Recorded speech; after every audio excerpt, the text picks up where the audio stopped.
तरीका हमारा गलत नहीं था। अच्छा एक बात बताइए, गोपालगंज से पटना जाना पैदल, उसके बाद से उनके दरवाजे पे बैठ के उनसे आग्रह करना कि महोदय हमसे मिल लीजिए, ये तरीका कैसा था तब बता दीजिए।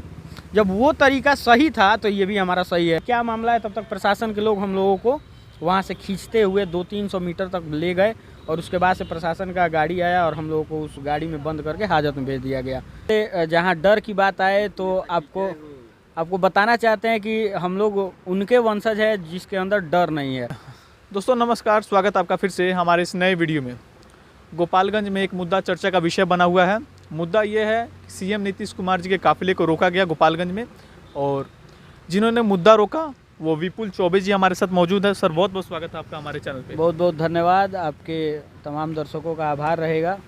क्या आपके मन में आया कि आपने सीएम नीतीश कुमार के काफिले को रोक दिया? आपको डर नहीं लगा? इसके बारे में थोड़ा खुल के बताइए, क्या वो मामला था, पूरा मामला शुरू से बताइए एकदम। देखिए, सबसे पहले जहाँ डर की बात आए तो आपको बताना चाहते हैं कि हम लोग उनके वंशज है जिसके अंदर डर नहीं है। अगर हम लोग अपना आदर्श मानते हैं भगत सिंह जी को, चंद्रशेखर आज़ाद जी को, और सबसे बड़ी बात है कि हम लोग उस बिहार के धूसर मिट्टी से आते हैं जिस मिट्टी से दशरथ मांझी जैसे व्यक्तियों ने जन्म लिया, तो हम अपना आदर्श उनको मानते हैं। तो यहाँ डर की कोई बात नहीं है। अगर वो डरे होते तो आज भारत आज़ाद नहीं हुआ होता, इसलिए कहीं ना कहीं डर नहीं है।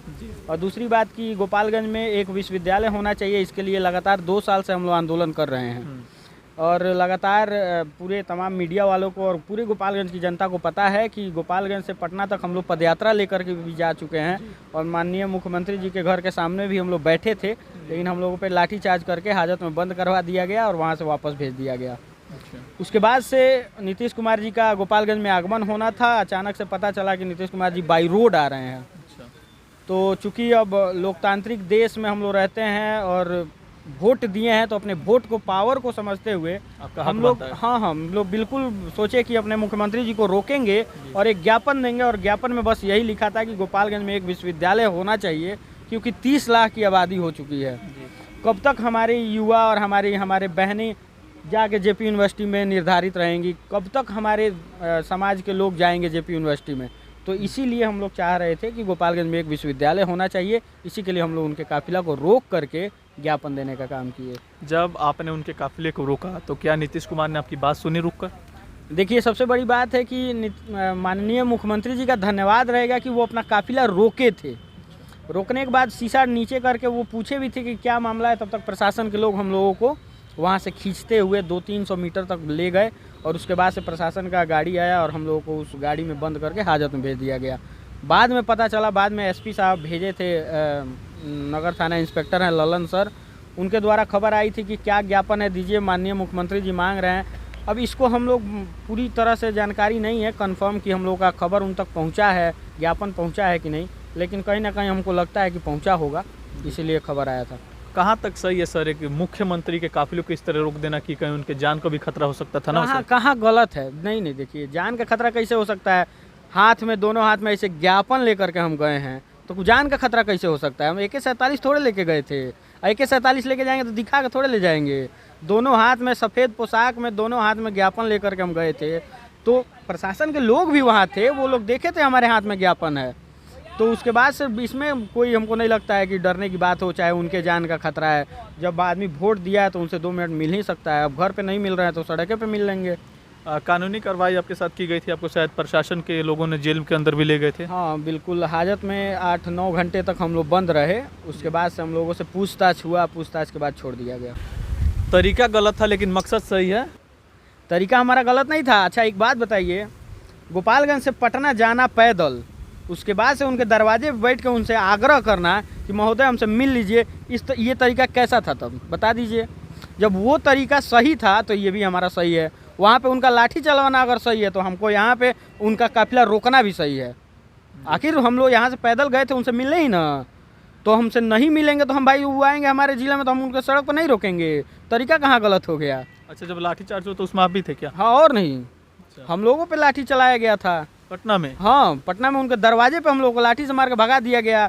उसके बाद से ले जाकर पटना में कोई थाना है, हम लोग को वहाँ भी 4-5-6 घंटे बंद किया गया। तो अगर वो तरीका सही है तो फिर हमारा भी सही है। जी, मकसद इनका सही है, गोपालगंज में यूनिवर्सिटी होनी चाहिए। तकरीबन कितने लाख स्टूडेंट्स बताएं आपने? लगभग युवा हैं, मतलब पूरा जनसंख्या देखा जाए गोपालगंज का तो 30 लाख करीब पहुंच चुका है। और सबसे ज़्यादा युवा हैं। और सबसे बड़ी बात है कि देखिए, अगर हम इलाहाबाद विश्वविद्यालय से पढ़े हैं, हमारे पास संसाधन की कमी होते हुए भी परिवार के लोग छात्रों को जो मेल हैं उनको तो बाहर भेज देते हैं। हमारी बहनों का क्या, हमारी बहनें अगर नहीं पढ़ेंगी, उनका प्रतिभा दब रहा है, तो उनके लिए विशेष तौर पे एक विश्वविद्यालय होना चाहिए। और उनके लिए अगर विश्वविद्यालय होगा तो फिर पूरे गोपालगंज इससे लाभ लेगा।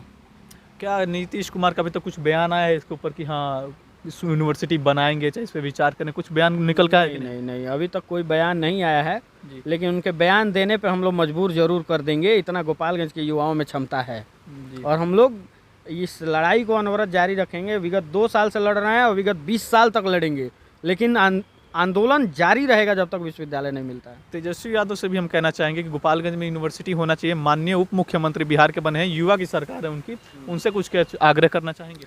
देखिए, अगर तेजस्वी यादव जी से मांगना ही रहता तो तेजस्वी यादव जी का ये गृह भूमि है, उनको पता होना चाहिए कि यहाँ पे क्या क्या चीज़ नहीं है, क्या क्या चीज़ देना चाहिए। तो उनको समझदारी का फेर है उनके पास, मतलब हम अपनी बातों को मुख्यमंत्री जी तक पहुँचाए हैं और जब वो भी मुख्यमंत्री बनेंगे तब हम उनसे भी मांगेंगे। जी। और ख़त्म कर दें, कुछ नहीं ना? ये वाला रख सकते हैं कि आप अपने चैनल, हमारे चैनल के माध्यम से लोग क्या कहेंगे तो हम उसमें रख देंगे। वो हम बोल रहे हैं। अभी तक क्या लगता है आपकी मुहिम में कितने लोग शामिल हुए हैं आपके साथ? अभी लगभग गोपालगंज के लोग आपके साथ हैं? हाँ, बिल्कुल हमारे साथ हैं। गोपालगंज वाला तमाम क्षेत्र के युवा, गोपालगंज के युवाओं को जुड़ रहे हैं और उन लोगों में ललक है कि जल्दी से जल्दी एकजुट होना चाहिए। इसलिए हम लगातार एकजुट हो जाइए, क्योंकि आने वाले 4-5 दिनों में हम लोग कर्नाटक का बेहतर स्वास्थ्य मिलेगा, बेहतर रोजगार मिलेगा, पलायन के माध्यम से हम युवाओं को और जागरूक करेंगे।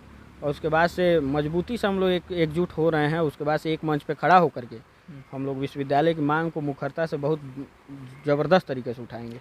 चैनल के माध्यम से कोई देख रहा है, जैसे चैनल का नाम ही है गोपालगंज वाला, अधिकतर लोग गोपालगंज से ही बिलोंग करते हैं, तो कुछ कहना चाहेंगे गोपालगंज के लोगों को?